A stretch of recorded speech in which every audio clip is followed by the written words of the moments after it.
السلام علیکم۔ دنیا میں اس سے زیادہ بہترین ٹوٹکے نہیں ہو سکتے، دنیا میں اس سے زیادہ زبردست ٹوٹکے نہیں ہو سکتے۔ سفید بال وقت سے پہلے آنا شروع ہو گئے ہوں تو گھبرائیں مت۔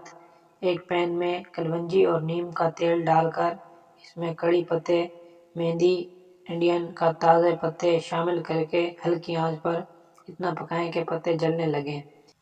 جب آپ پکا رہے ہوں گے تو اس میں جھاگ آ رہا ہوگا، یہ جھاگ بننا رک جائے تو مطلب آپ کا تیل تیار ہو گیا ہے۔ اب اسے چھان کر بوتل میں رکھ دیں اور ایک ہفتے میں 3 بار استعمال کریں۔ مچھلی کو دھونے سے قبل اس میں ڈھیر سارا نمک لگا کر رکھیں، اس کی وجہ سے اس کی نمکیات سے مچھلی کی بدبو ختم ہو جائے گی اور اس کا گوشت نرم ہو جاتا ہے۔ واشنگ مشین میں سرف کے ساتھ کچن میں موجود ان چیزوں کو استعمال کرنے سے سرف کی کھپت بھی کم ہوتی ہے اور کپڑے بھی اچھے سے دھلتے ہیں۔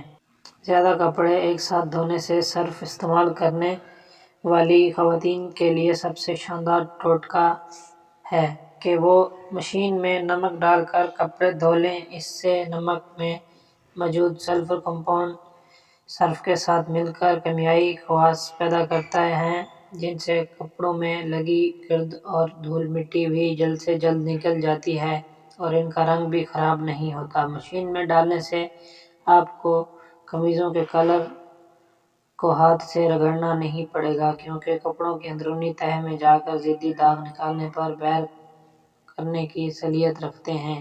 وہ کپڑے جن کو بلیچ میں دھونے سے منع کیا جاتا ہے لیکن داغ دھبے لگنے کی صورت میں بلیچ کا استعمال لازمی کرنا پڑتا ہے، ان کو صاف کرنے کے لیے بیکنگ پاؤڈر اور سرف ایک ساتھ ٹوز بلیچ کا کام کرتے ہیں۔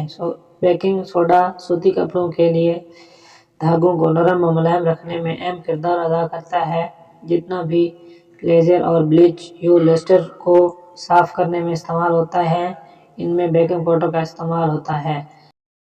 بال گرنا اور خشکی اس وقت ہوتی ہے جب کھوپڑی اور بالوں کو ہائیڈریٹ نہیں کیا جاتا۔ بالوں کا گرنا بھی ہوتا ہے۔ کیلا اس مسئلے کے علاج میں مؤثر ہے۔ کیلے میں موجود بینزل اور وٹامنز سر کی جلد کو ہائیڈریٹ رکھتے ہیں، جو بالوں کو صحت مند رکھنے میں مدد دیتے ہیں۔ کیلے کا ہیئر ماسک اس طرح تیار کریں: کیلے کو میش کر کے بالوں پہ لگائیں، پھر اس سے اپنے سر پر شاور کیپ رکھیں۔ اسے کرنے سے بالوں میں نمی برقرار رہے گی۔ 20 سے 30 منٹ کے بعد بالوں کو سادہ پانی سے دھو لیں۔ ہفتے میں ایک بار استعمال کرنے سے بال گرنا بند ہو جائیں گے، خشکی دور ہو جائے گی۔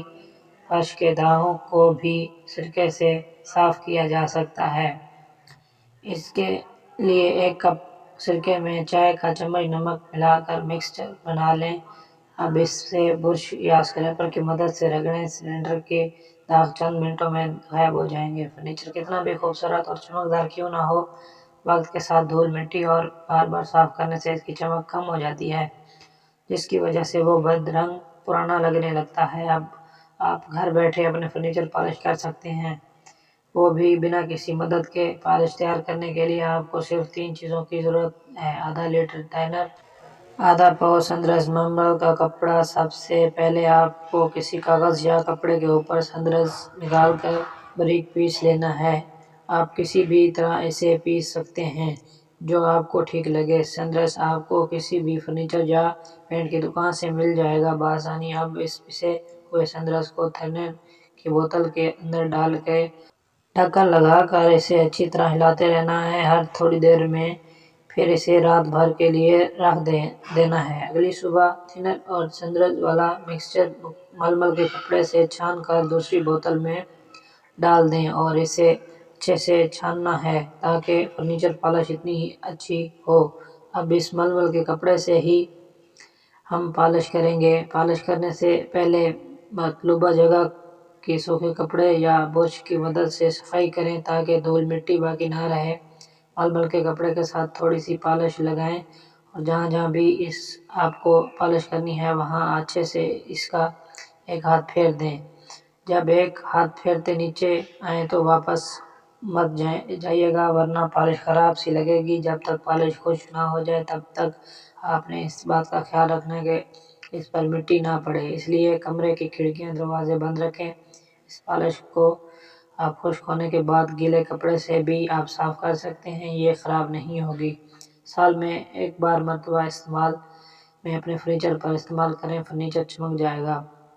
ویڈیو اچھی لگی ہو تو ویڈیو کو لائک کر دیں، چینل کو سبسکرائب ضرور کر لیں۔ ملتے ہیں نیکسٹ ویڈیو میں، تب تک رکھیں اپنا خیال۔ اللہ حافظ۔